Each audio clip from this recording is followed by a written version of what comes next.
इंसान से जब कोई गलती या गुनाह हो जाता है और जब वो अपने किए पर शर्मिंदा होकर सच्चे दिल से अपने रब से मुआफ़ी तलब करता है तो इसे इस्तिग़फ़ार कहते हैं।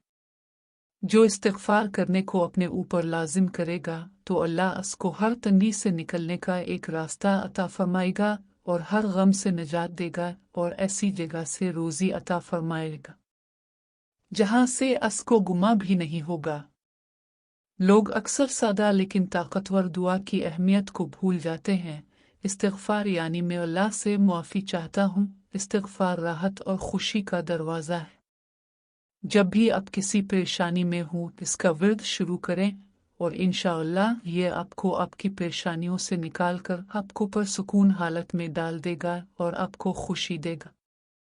इस्तिग़फ़ार से परेशानी दूर होती है, ये हमारे गुनाहों को ख़त्म करता है और दुआएं कबूल होती हैं।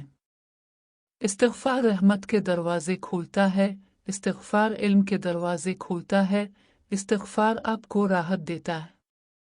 जब आप अपने अंदर उदासी महसूस करें, जब आप परेशान और मायूस हों, जब परेशानी आपको घेर ले तो अस्तग़फ़िरुल्लाह का विर्द हमारे नफ़स को पुरसुकून करने का एक मुअस्सर तरीक़ा है और हमारे ज़हन से दुनियावी परेशानियों को दूर करता है।